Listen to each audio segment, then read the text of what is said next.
मकबूल Immanuel की कलीसिया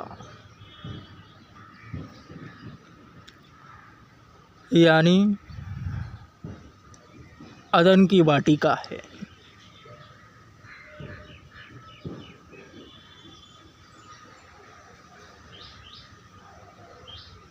क्योंकि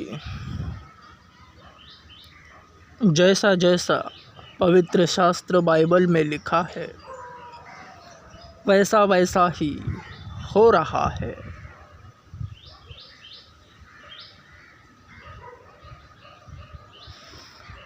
बाइबल की पुनरावृत्ति हो रही है। हर एक विश्वासी अपने ही निजतम विश्वास के तहत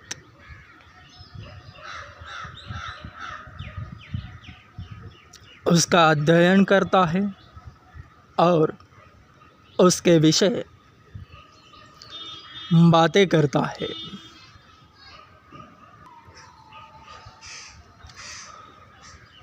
उत्पत्ति का पहला अध्याय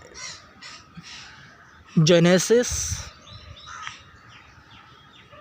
चैप्टर 1 पूर्णतः यह कहता है कि परमेश्वर ने संपूर्ण सृष्टि का निर्माण किस तरह से किया है। उत्पत्ति अध्याय 2 वचन 1 से 6 तक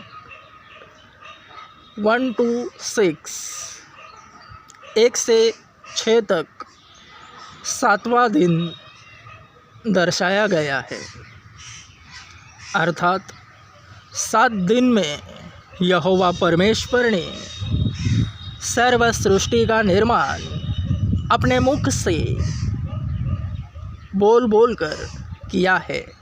वह जैसा बोलता गया वैसा वैसा होता गया।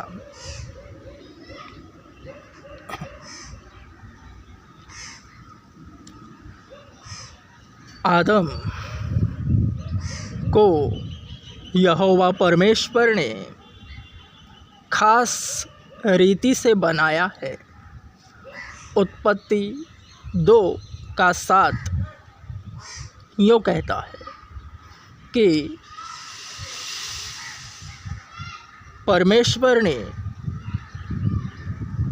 मिट्टी से आदम को रचा और उसकी नथनों में जीवन की श्वास फूकी और आदम जीवता प्राणी बना।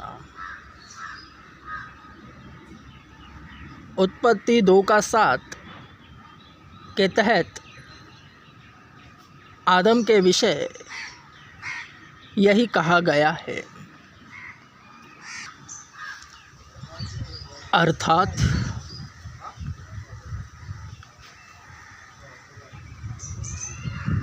आदम से पहले सर्व सृष्टि का निर्माण हो चुका था। मनुष्य जातियां भी बनाई गई थी, वरन आदम को खास रीति से बनाया।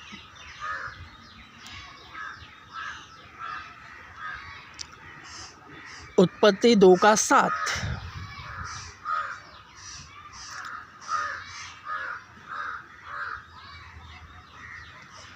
एक अलग क्रिएटिविटी, आत्मिक,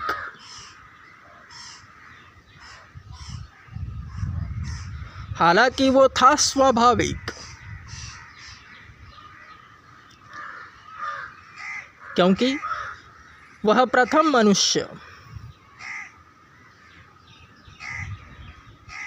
और अंतिम आदम यीशु मसीह आत्मिक जो कि स्वर्गीय है और प्रथम पार्थिव dead body.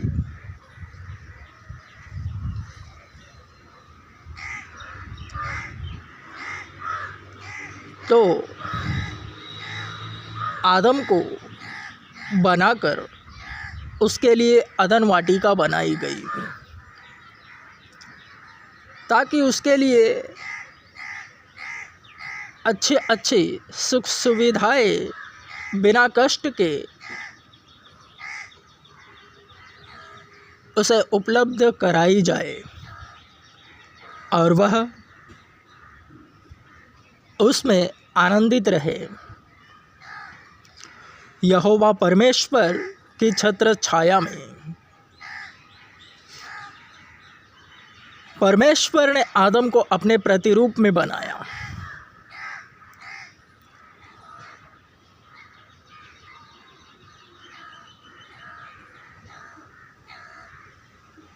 Just like mirror, आईने की तरह। आईने में जिस तरह मनुष्य अपने आप को देखता है, प्रतिबिंब, ठीक उसी तरह आदम परमेश्वर का प्रतिबिंब है। वरन उसे आज्ञा दी गई। आज्ञा का स्वरूप अधिकार को दर्शाता है, अस्तित्व को प्रकट करता है।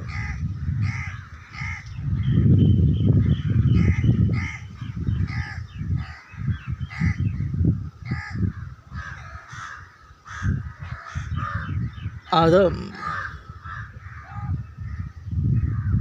को आज्ञा इसलिए मिली कि वह परमेश्वर को जाने, परमेश्वर को माने।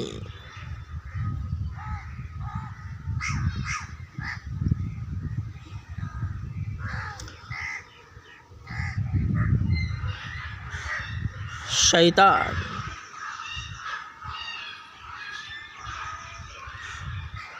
आया और आदम की पत्नी हव्वा को भरमाया।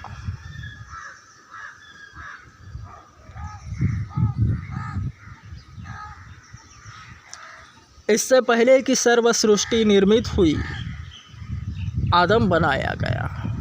उससे पहले शैतान का अस्तित्व था।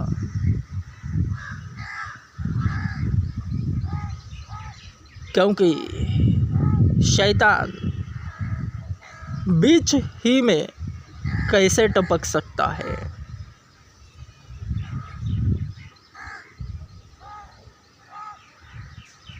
शैतान स्वर्गदूत था, फरिश्ता। जन्नत में वह खुदा की इबादत करता था। यहोवा खुदा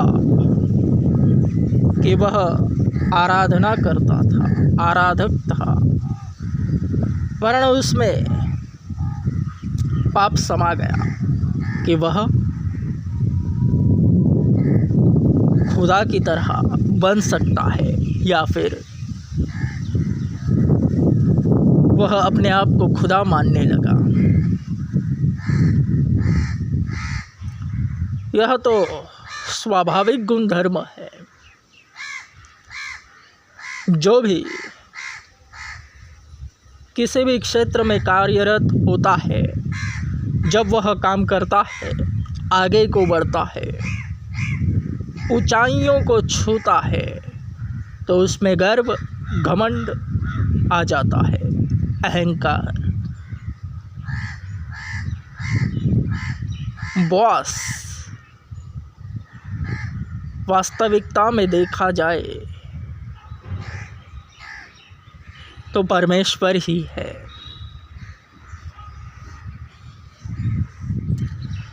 भौतिक संसार में केवल मनुष्य एक दूसरे के ऊपर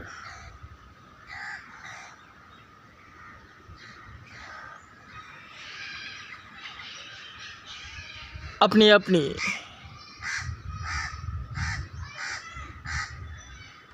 क्वालिफिकेशन अर्थात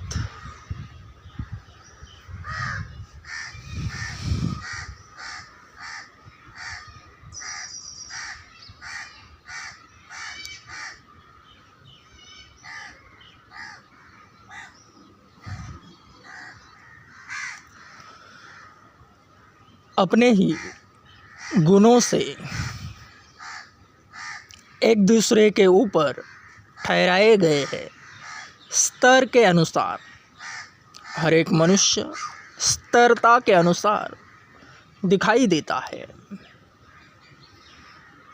उच्च, कनिष्ठ, मध्यम स्तर है, गुणवत्ता है।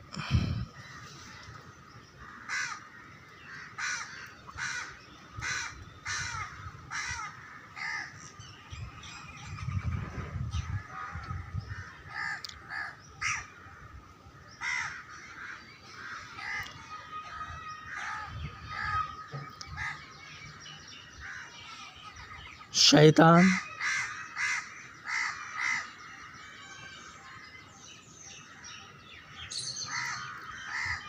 आरंभ ही से मौजूद है।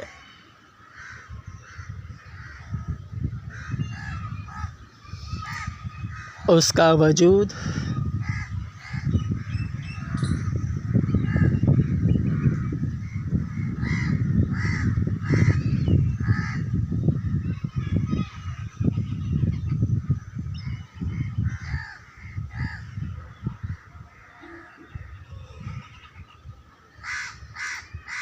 सर्व सृष्टि का नाश होते ही मिट जाएगा।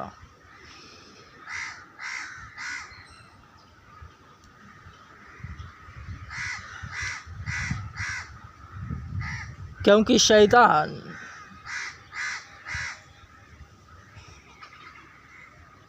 सर्व सृष्टि बनने से पहले था। पृथ्वी अस्तित्व में आने से पहले शैतान था। पृथ्वी का अस्तित्व मिटने के बाद शैतान नष्ट हो जाएगा।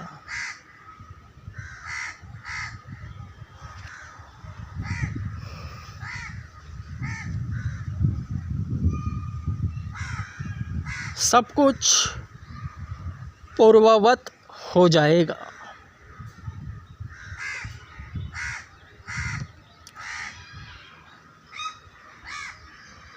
मनुष्य के लिए जिस तरह से उसके मुंह से निकले शब्द दोबारा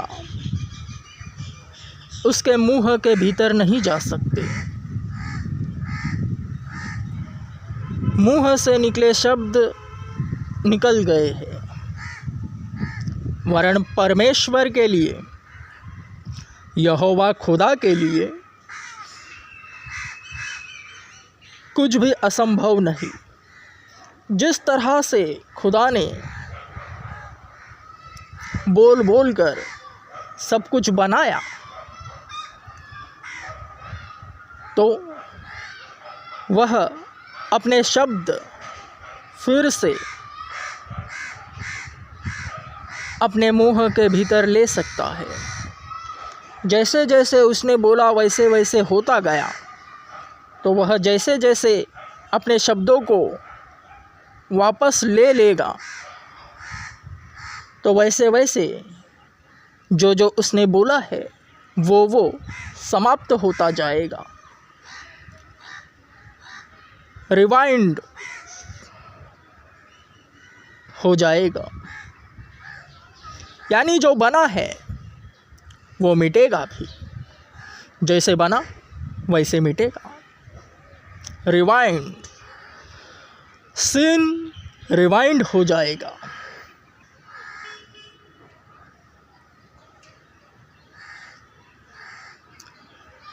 जिस तरह से डिजिटली सोशल मीडिया पर देखते हैं कुछ भी वीडियो रिवाइंड कर, अर्थात यही है कि जैसे बना है वैसे मिटेगा भी। सब कुछ शून्य हो जाएगा।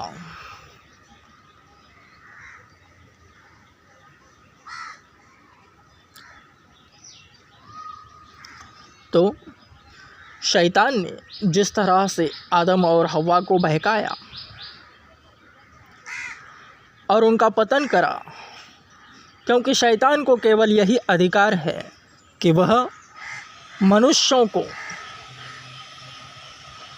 छू नहीं सकता, वरन बिना उन्हें छुए उन्हें पाप में गिरा सकता है और मृत्युलोक अधोलोक में अग्निकुंड में डाल सकता है।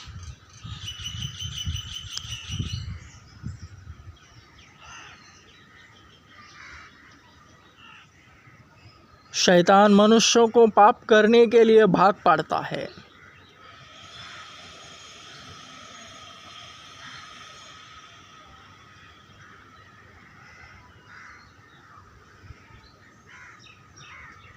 तो आदम और हव्वा का पतन होते ही, यानी शैतान की सुनने पर नेगेटिव बातें, नकारात्मक बातें,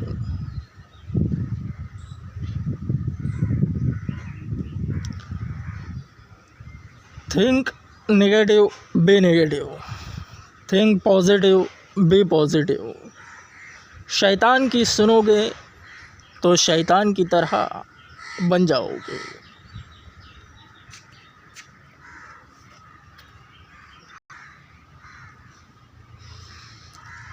और भगवान की सुनोगे तो भगवान की तरह बन जाओगे। आईना स्पष्टता से उसे प्रतिबिंबित करता है कि मनुष्य का रूप कैसा है। मनुष्य अगर शैतान की सुनता रहे, नकारात्मक वस्तुओं पर ध्यान दे, बातों पर कान लगाए, नकारात्मक नेगेटिव, तो वह जब आईने में देखता है अपने आप को,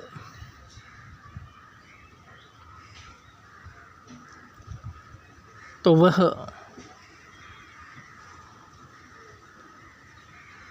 अपना चेहरा काला हुआ देखता है।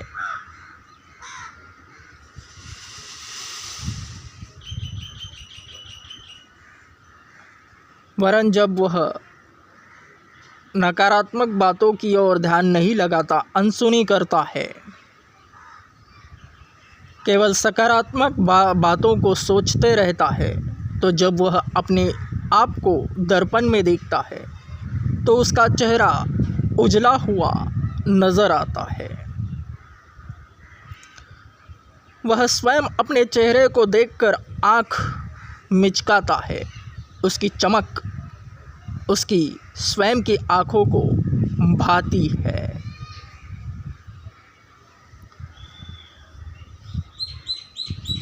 इसी के प्रबंधन के लिए यीशु मसीह आए,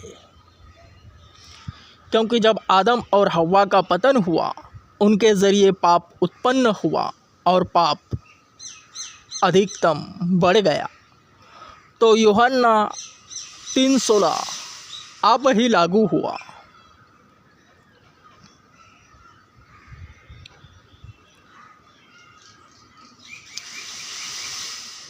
यहोवा परमेश्वर ने पुनर्नियोजन किया अपने इकलौते बेटे यीशु मसीह के द्वारा। वह स्वयं अवतरित हुआ। यीशु मसीह शरीर रूप में इस जगत में आए और जितने पापी मनुष्य उन पर विश्वास रखते हैं, वे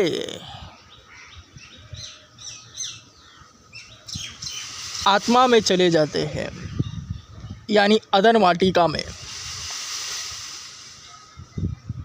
आदम की तरह, हव्वा की तरह।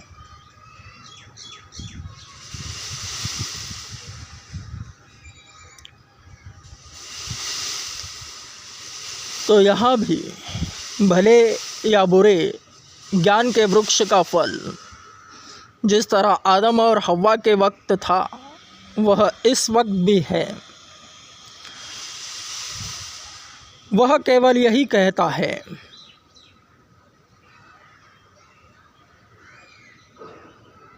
यानी यीशु मसीह से दूर करता है। पुराने नियम के अनुसार शैतान आदम और हव्वा को अदन वाटिका से बाहर निकालना चाहता था और निकाला भी पाप के जरिए। यीशु मसीह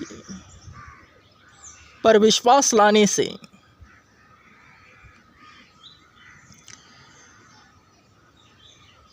जिस तरह से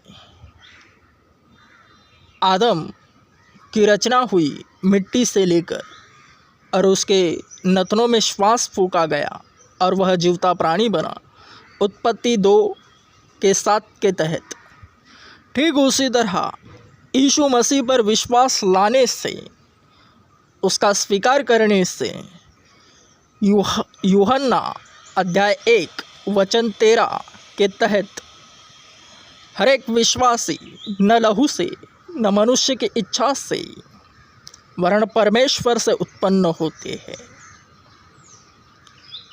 ठीक उसी तरह आदम का रिक्रिएशन होता है।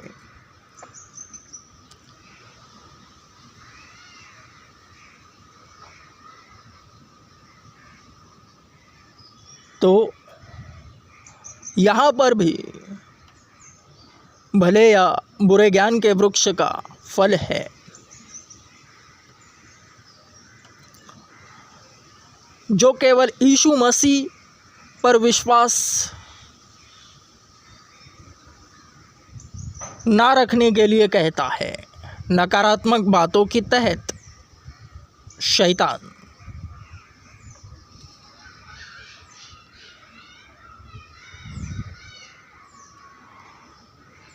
यीशु मसीह से दूर करता है।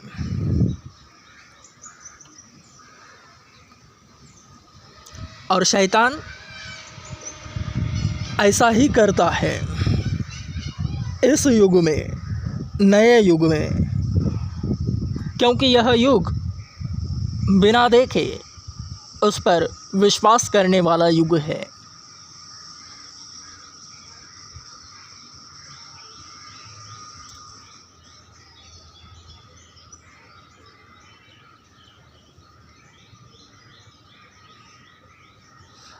भले या बुरे ज्ञान के वृक्ष के फल को किस तरह से पहचाना जाए? जो बातें शैतान की, जो हरकतें शैतान की यीशु मसीह से भक्तों को दूर कराने का यत्न करती है, वे ही भले या बुरे ज्ञान के वृक्ष के फल को दर्शाते हैं। अगर शैतान की बातों में आकर यीशु मसीह को मानना छोड़ देंगे या उस पर विश्वास रखना बंद कर देंगे तो अदन वाटिका से बाहर हो जाते हैं, यानी पाप करना। वही पाप शैतान दोहराता है विश्वासियों के जीवन में। 99% वही पुराने पाप सामने लाता है। शैतान यह कहता है कि देख, अब तो क्लियर हो चुका है, दोबारा पाप कर और भूल जा यीशु मसीह को। शैतान की बातों में आने वाला अदन वाटिका से बाहर निकाला जाता है, वरन शैतान की बातों में न आने वाला, शैतान की अनसुनी करने वाला